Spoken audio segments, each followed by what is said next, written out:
నమస్తే friends, welcome to my classes. నేను మీ దండు వెంకట్రాములు. ఈ వీడియోలో మనం డిగ్రీ థర్డ్ సెమిస్టర్కి సంబంధించినటువంటి ఇంగ్లీష్ పేపర్ ప్యాటర్న్ ఎట్లా వస్తుంది, మోడల్ పేపర్లో ఏ క్వశ్చన్లు ఏ యూనిట్ నుంచి వస్తాయి, ఏ క్వశ్చన్ని ముందు అటెంప్ట్ చేయాలనేటటువంటి టాపిక్లని ఈ వీడియోలో ఎక్స్ప్లెయిన్ చేస్తాం.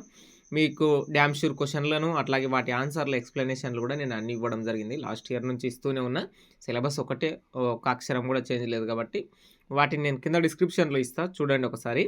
ఈ వీడియోలో సిలబస్లో ఉన్నటువంటి అన్ని టాపిక్లు పేపర్లో అంటే క్వశ్చన్ పేపర్లో ఎట్లా వస్తాయి ఏదనే దాని గురించి ఎక్స్ప్లెయిన్ చేసుకుందాం. దీంట్లో చూడండి, మీరు స్క్రీన్ మీద చూస్తున్నట్లు ఇది ఫస్ట్ యూనిట్కి సంబంధించి, అట్లాగే స్క్రీన్ మీద కనిపించేది ఇది సెకండ్ యూనిట్, అట్లాగే ఇది థర్డ్ యూనిట్. వీటిని మళ్ళీ రివర్స్ చేసి చూపిస్తాను.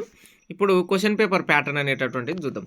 ఇది 3 గంటలకు గాను ఉంటుంది కదా. సో క్వశ్చన్ పేపర్ అనేటటువంటిది 3 గంటలు 80 మార్కులకు గాను ఉండడం జరుగుతుంది. సెక్షన్ ఏ మరియు సెక్షన్ బిగా రావడం జరుగుతుంది. పార్ట్ ఏ మరియు పార్ట్ బి. చూడండి, సెక్షన్ ఏ మరియు పార్ట్ ఏ, పార్ట్ బి, ఇందులో సెక్షన్ ఏ మరియు సెక్షన్ బిగా రావడం జరుగుతుంది. ఇందులో answer any 5 of the following అని చెప్పి క్వశ్చన్స్ ఇచ్చి ఒక 7 క్వశ్చన్స్ రావడం జరుగుతుంది. అందులో మనం అవుట్ ఆఫ్ 5 రాయాలి.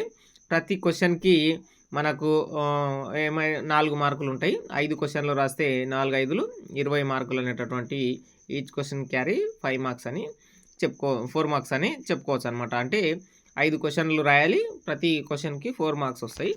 ఇక సెక్షన్ 2 ఏదైతే సెక్షన్ బి ఉంటుందో దాంట్లోన మీకు క్వశ్చన్లు అనేటటువంటివి ఎందులో నుంచి వస్తాయో చూద్దాం. Answer any 4 of the following questions అని చెప్పి 60 మార్క్స్కి గాను ఈ పార్ట్ బి అనేటటువంటిది సెక్షన్ బి ఏదైతే ఉంటుందో అది. ఇందులో మెయిన్ టాపిక్ ఆర్ ఆప్షన్ ఉంటుంది. సెక్షన్ ఏలో ఆర్ ఆప్షన్ ఉండదు. ఇందులో 8 ఏబి, 9 ఏబి, 10 ఏబి, 11 ఏబి ఈ విధంగా ఉండడం జరుగుతుంది. ఇక్కడ మనకు సిలబస్ అనేటటువంటిది 3 యూనిట్లు ఉంది కదా. ఆ 3 యూనిట్ల నుంచి ఫస్ట్ ఎస్ఏ క్వశ్చన్ ఏదైతే ఉంటుందో అది ఫస్ట్ యూనిట్లో నుంచి ప్రోజ్ పోయట్రీ వస్తుంది. అంటే O captain my captain Mallika Srinivas అని వస్తుంది, అంటే పోయట్రీ ప్రోజ్. అట్లాగే 9th క్వశ్చన్ ఏదైతే సెకండ్ క్వశ్చన్ ఉంటుందో అది సెకండ్ యూనిట్లో నుంచి వస్తుంది. The solitary refer and how to live to be 200 అనేటటువంటిది. ఇక 10th క్వశ్చన్ ఏదైతే ఉంటుందో అంటే థర్డ్ క్వశ్చన్ ఏదైతే ఉంటుందో అది 4th యూనిట్లో నుంచి వస్తుంది. ల్యాబెల్లి, డ్యామ్స్ అండ్ మెర్సీ, ఇలియాస్ అనేటటువంటిది. అట్లాగే ఏదైతే 11th క్వశ్చన్ ఉంటుందో ఇది మెయిన్ ఇంపార్టెంట్, అడిషనల్ రీడింగ్కి సంబంధించినటువంటిది.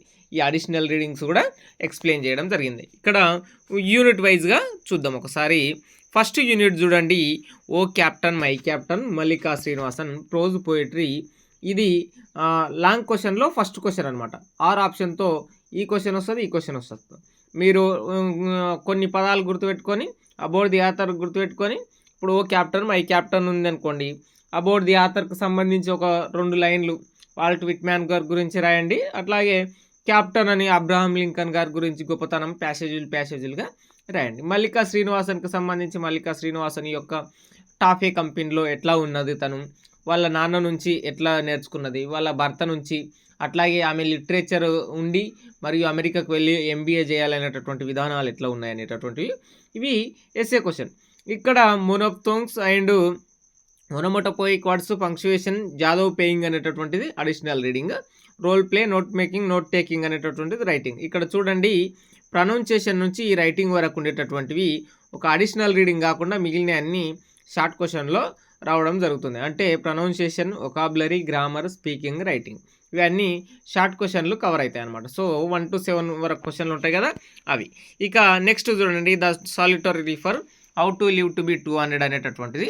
అట్లాగే diphthongs, word origins and subject verb agreement, అట్లాగే ఆర్గానిక్ ఫార్మింగ్ గెట్కి bad rap, white should not అనేటటువంటిది ఇది అడిషనల్ రీడింగ్కి సంబంధించినటువంటిది. ఇక మోనోలాగ్స్, పారాగ్రాఫ్ ఎక్స్ప్రెషన్ అనేటటువంటివి స్పీకింగ్ రైటింగ్కు సంబంధించి. ఇక నెక్స్ట్ థర్డ్ యూనిట్ చూడండి, లాబెల్, డ్యామ్స్ అండ్ మెర్సీ, అట్లాగే ఇలియాస్ అనేటటువంటిది. ఇక్కడ consonant sound, clichés and prepositional phrases and 5 space exploration mission to lookout for in 2003 అనేది ఇది వదిలేయడానికి ప్రయత్నం చేయండి. ఇది కొంచెం ఇబ్బందిగా ఉంటుంది. 5 టాపిక్లు ఉంటాయి కదా, 5 స్పేస్ ఎక్స్ప్లోరేషన్ అని ఉంటాయి కదా, అది అంతా ఫిజికల్ సైన్స్ లాగా ఇది అనిపిస్తుంది మీకు. సో అది వదిలేయండి. Story narration, note taking, notices and సర్క్యులర్కు సంబంధించినటువంటివి. ఇక్కడ ఏవైతే మొదటి ఆర్గానిక్ ఫార్మింగ్ జాదవ్ పేయింగ్ అనేటటువంటిది మొట్టమొదటి అడిషనల్ రీడింగ్. అట్లాగే నెక్స్ట్ చూసుకున్నట్లయితే ఆర్గానిక్ ఫార్మింగ్ గెట్స్ ఏ బ్యాడ్ ర్యాంప్ అనేటటువంటిది. ఇక మూడవది 5 స్పేస్ ఎక్స్ప్లోరేషన్ మిషన్స్ ఇన్ 2003కి సంబంధించినటువంటి. ఇవన్నీ కూడా చూడండి, ఈ 7 క్వశ్చన్స్ 1 to 7 వరకు ఉంటాయి కదా, వీటిల్లో grammar, pronunciation, vocabulary, speaking, writing రావడం జరుగుతుంది.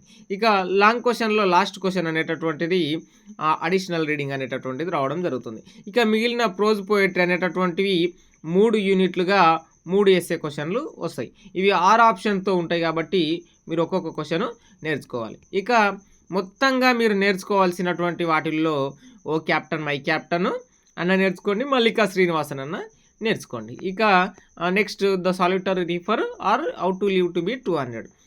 అట్లాగే లాబెల్, డ్యామ్స్ అండ్ మెర్సీ ఆర్ ఇలియాస్, వీటికి సంబంధించి అన్నిటిలో వదిలేయడానికి ప్రయత్నం చేయకండి. ఎందుకంటే అక్కడ క్వశ్చన్ ప్రొనౌన్సియేషన్ అందులో ఇచ్చినటువంటి క్వశ్చన్లో ఉన్నటువంటి వర్డ్ని బేస్ చేసుకొని ఇప్పుడు ఏదైతే మల్లికా శ్రీనివాసన్ గురించి తన బయోగ్రఫీ టైపు మల్లికా శ్రీనివాసన్ యొక్క తను కష్టపడిన విధానాల గురించి రాయడం మాత్రమే క్వశ్చన్ కాకుండా టాఫే కంపెనీ గురించి రాయండి అని అంటే మీరు రాయగలుగుతారు.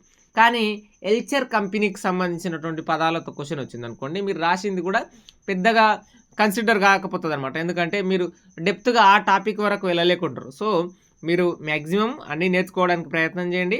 ఇంకా ఏమన్నా కావాలంటే ఈ షార్ట్ క్వశ్చన్లలో వదిలేయండి. అది మోనోప్టంగ్సో, ఓనమోటోపోయిక్ వర్డ్సో ఇటువంటివి అంటే ప్రొనౌన్సియేషనో, వొకాబులరీలోనో, గ్రామరో వదిలేయడానికి ప్రయత్నం చేయండి. స్పీకింగ్, రైటింగ్ సింపుల్గా మీరు రాస్తారు. ఎట్లాగా అడిషనల్ రీడింగ్ నేను ఆల్రెడీ ఎక్స్ప్లెయిన్ చేసిన.